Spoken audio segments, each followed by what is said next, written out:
Në SPAK ka shumë prokuror me integritet, njerëz të ndershëm, shtetar, zbatues të ligjit, funksionar të shtetit që bëjnë detyrën e tyre me përkushtim dhe zbatojnë ligjet e vendit, por ka dhe nga ata që flirtojnë me politikën, siç e ka shprehur dhe vetë kreu i SPAK-ut Altin Numani në një takim që ka mbajtur kohë më parë në Shkodër. Dosje pas dosjesh, emrat e tyre janë të lexueshëm, por në rast se ka një emër në SPAK në prokurorinë e posaçme që mund të quhet shërbëtori Erion Veliajt, ai e ka emrin Dritan Prençi. Nuk është një konstatim i rastësishëm, por më poshtë do të sjellim të gjitha argumentat. Së pari, Dritan Prençi është prokurori i dosjes së inceleratorit të Fierit. Çuditërisht, Armando Subashi, kryetari i Bashkisë së Fierit, megjithëse ka një shkelje të rëndë ligjore në dosje, është anashkaluar. Nuk u mori pandehur në asnjë rast e jo më të mendohej se mund të arrestohej dhe t'i hidheshin prangat. Armando Subashi është jurist dhe me lidhje nëpërmjet të tretëve, kjo jo si dyshim, ka mundur të kapërcej pjesën e tij në dosjen e inceleratorit të Fierit dhe të dali pa lagur. Prokurori i çështjes është Dritan Prençi. Te dosja e inceleratorit të Tiranës, kjo e fundit e bërë tërkus pas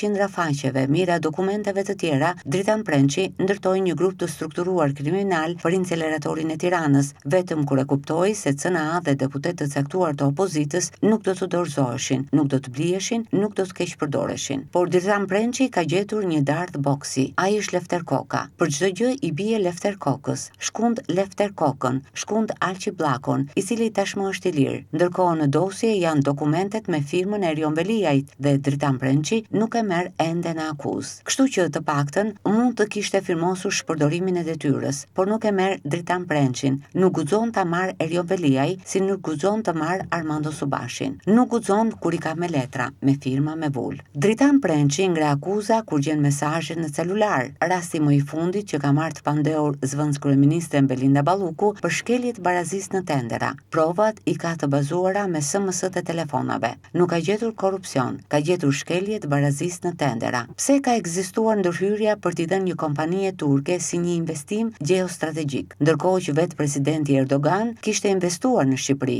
jo vetëm spitalin e Fierit për vlerën rreth 60 milion euro, por për shumë mbështetje të tjera, ndihma, investime të sjella që nga ndërtimi i 500 apartamenteve pas tërmetit fatkeq të 2019-s, ndihmës me vaksina në pandemie të tjerë. Për SMS-t e një investimi gjeostrategjik, Dritan Prençi të merr të pandehur, kurse kur gjen dokumente që akuzojnë kryetarin e Bashkisë së Tiranës Erion Veliaj, nuk ja ngre akuzën e shpërdorimit të detyrës. Për më tepër, sipas dokumentave të quara në gjykat nga prokurorët e SPAK-ut, ka dalë edhe një kompani e lidhur direkt me Aljola Xoxhën, Meg Albania, në kompjuterin e kësaj të fundit dhe sërish Dritan Prençi nuk i ngre akuzën Erion Veliajt, ashtu si kundër nuk ja ngriti Armando Subashit. Kur i gjen me dokumenta, me firma e me vula, Dritan Prençi nuk të prek me dorë, por gjeti SMS-t të bën namin. Kjo është sjellja e një shërbëtori politik, kjo është sjellja e një mercenari politik dhe ky është Dritan Prençi. Edhe këtë të fundit po ua theksojmë duke i shtuar dhe një argument, si ka mundësi që për prokurorin Dritan Prençi nuk shkruan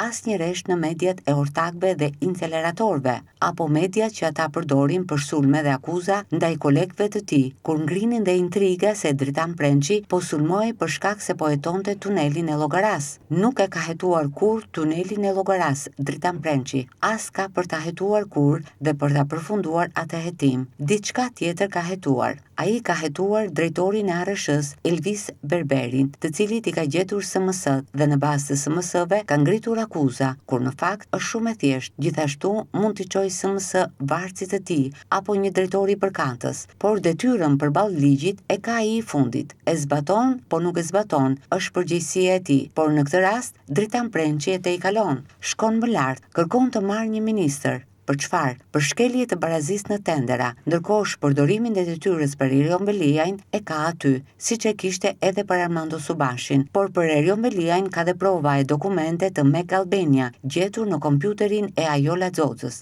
Nuk e merr nën akuzë Dritan Prençin. Mediat e inceleratorëve nuk e sulmojnë Dritan Prençin. Mediat e Erion Veliajt të paguara nga vllai i tij nuk e sulmojnë Dritan Prençin. A nuk mjaftojnë këto për t'i thënë prokurorit të SPAK-ut Dritan Prençi se është një mercenar dhe shërbëtor i kryebashkiakut Erion Veliaj. Ndërkohë që kolegët e tij të vërtet, jo Erioni, se ndoshta ai do të ketë, por kolegët e tij të vërtet, prokurorët e tjerë të SPAK-ut përballen me sulme, me akuza dhe politike dhe përtej. Mjafton të shikojmë sjelljen e Berishës Berishës me Altin Domanin, me Arben Krajën dhe Irena Gjokën. Mjafton të shikojmë sjelljen e Erion Veliajt me Olsi Dadon, mjafton të shikojmë sjelljen e Ilir Metës me Sotir Klapin, mjafton të shikojmë sulme ndaj prokurorëve të tjerë, Klodian Braho, Ened Nakuçi, Vladimir Mara. Kurse ndaj Dritan Prençit nuk ka sulme nga mediat e inceneratorëve, mediat e rilindjes, mediat e Erion Veliajt, dhe pse Prençi e mban veten si një demokrat dhe një i djathtë i madh. Se çfarë lidhje ka me të djathtën Dritan Prençi, një zot e di, por një e vërtet është e madhe. Ai është kthyer në një mercenar të kryebashkiakut Erion Veliaj dhe provat ne i renditëm të gjitha më lart.